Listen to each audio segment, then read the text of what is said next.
Okay, so we're going to talk a little bit about complementary learning. We're going to dive in a little bit more detail and look closely at the online instructor guided delivery modality.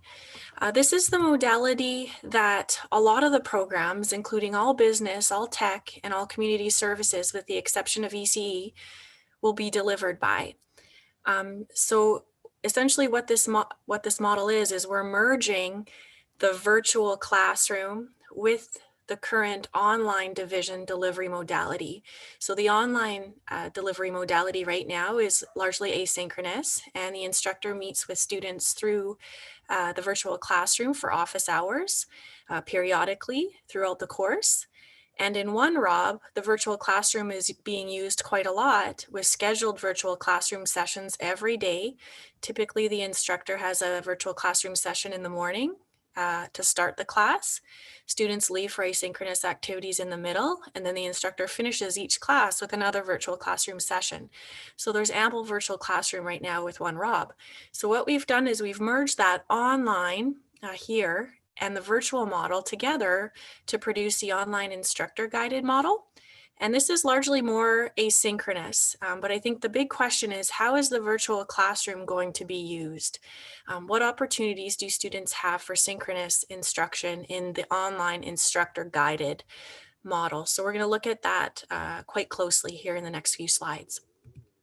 So again, this model involves the following. So instruction, of course, takes place in Brightspace.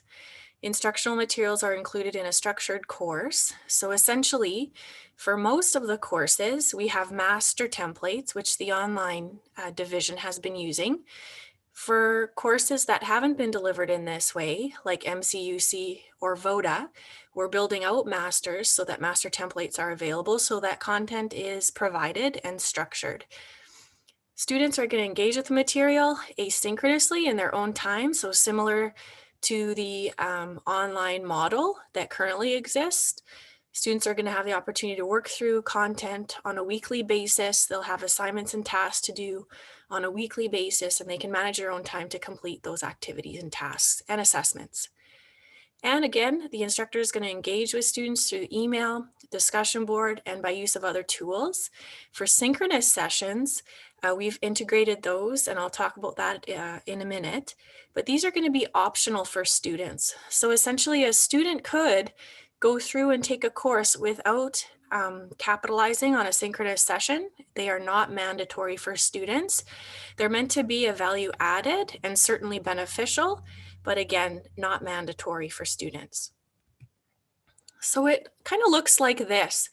So the instructor guided framework is sort of a merging of asynchronous and synchronous instruction. So as I said, for asynchronous, as we all know, it's activity that does not take place in real time. So students are going to interact with the materials on their own. And the instructor is going to provide guidance through different tools like the discussion board, and they're going to also post pre-recorded videos. A lot of the online instructors have been doing that anyways, so that practice will continue. And then for the guidelines surrounding this, the instructor must produce a video introduction. The online division instructors are currently doing this. This is going to be a video introduction prior to the start of class that's recorded and provided to students. And they're also going to post weekly news items on the course news feed. So we're encouraging the use of video here so they can, maybe provide a bit of an overview about what the week's activities will look like, provide a bit of an update or check into students through video here. That's posted on the newsfeed tool. And then in terms of synchronous, and I think this is the kind of the meat of it all, really important to remember as we sort of merge the OneRob and online model is, with the synchronous instruction, of course, we know that synchronous is real-time interaction with the instructor and students coming together as a class. And it is a real opportunity for community building. And it's beneficial, of course, for students who really need that face-to-face connection. So if you're an SAA and you're speaking to students or potential students about what opportunities there might be to connect, this is really, really important to note. Okay, because no longer are we having scheduled, 8 o'clock a.m. to 9 o'clock and then 11 o'clock to 12 o'clock virtual classroom sessions. This piece is different under the instructor guided model. So we've kind of re-envisioned this. The purpose of the synchronous sessions then, of course, is to build community and provide those students with some real-time interaction, but we're limiting it and kind of quantifying it. So the instructor is to provide for each week up to 3 meaningful synchronous experiences. So I'll talk a little bit more about what this might look like, but some important points here. Again, these synchronous experiences are not mandatory. Students can pick and choose. They can come to one, they can come to all, they can come to none. It's completely up to them. We're encouraging the instructor to record all these sessions and post them so that if a student is unable to join due to work or other circumstance, that they can view the recordings.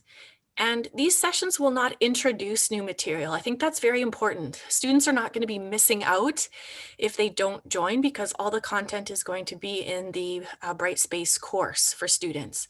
But this is meant to be a review, an opportunity to connect, ask questions, connect in the virtual classroom regarding maybe just a Q&A or office hours, something of that nature. So students don't have to worry about joining all of the synchronous sessions or any at all if they don't see that it would benefit them or if they are not able to due to their schedules. And we're really trying to ensure that these synchronous sessions are based on student need. And that's really important too. I think sometime with One Rob before we had our model of 2 virtual classroom sessions every day. But, we want to make sure that these sessions are intentional and they're focused very specifically on student need. So it's going to look like this. So here's some types of synchronous sessions that students in the instructor guided modality will be able to join in with. So we're going to have instructors do 1 office hour session each week, and that's going to be 30 minutes in length. And this could be through the virtual classroom or chat. And of course, it could be one-on-one with students. Students can pop in. So it's not going to be the type of synchronous opportunity that's recorded. We're also going to ask instructors to do a short introduction to the class or course on day 1 or 2 of every course they teach. And this is mandatory again, just like the office hours is. And that's just going to give students a bit of an overview, do some context setting, provide some information about what to expect in the course. And this is going to be through the virtual classroom and it's going to be recorded. Other synchronous sessions may include Q&A sessions through the discussion board or chat. Also in the virtual classroom, the virtual classroom or chat. And then also opportunity for students to join the virtual classroom for a review or explanation of a concept. There might be a curated video activity also through the virtual classroom. And then there may also be an opportunity to listen and interact with a guest speaker through the virtual classroom. So these are all types of synchronous sessions that students would expect to receive under the instructor guided delivery modality. And the combination will vary a little bit, kind of depending on the needs of the students and at the instructor's discretion. But these first 2 here are mandatory, every course that students will receive. So a sample schedule might look like this. So in week 1, of course, there'll be that synchronous session, explaining kind of what to expect in the course, and giving a bit of an overview that this is mandatory at the beginning of every class. Then the instructor may choose to have office hours because that will benefit students, maybe on a Wednesday for 30 minutes at a set time. And then maybe on a Saturday, there might be a Q&A of the week's materials. And so again, week 2, 3 synchronous sessions based on student need, kind of varied here throughout the remainder of the course. Okay, so this is a kind of sample schedule of what a 4-week course might look like. And it's a nice variety and I think a great opportunity for students to join in to some of these sessions, but also again, have that flexibility that they so need to pick and choose whether to join and what to join if they decide to. So that's a bit of an overview. There's a little bit involved in terms of how the instructor is going to determine what students need. That communication with students is very important. We're going to be asking instructors to do a bit of a needs assessment at the beginning of each course, and it's really important that they communicate very consistently and clearly with their students to determine what is needed in terms of these synchronous sessions each course. And the teaching and learning team will work with instructors on that. And the schedule will be posted in advance for students so that they know exactly what to expect each week. There's a template that we're going to provide to instructors that they'll use to populate for their schedule for their course. So I know maybe a common question is, well, how will students know when the synchronous opportunities are? The teaching and learning team is laying some parameters around that in terms of how far in advance the schedule must be shared and what type of template will be used to share that schedule. So that's a bit of an overview about online instructor guided. I hope that was helpful, and please feel free to review this and then move on to the quiz to kind of reflect on what you've learned. And again, with quiz 2, you can take it as many times as you like, and good luck.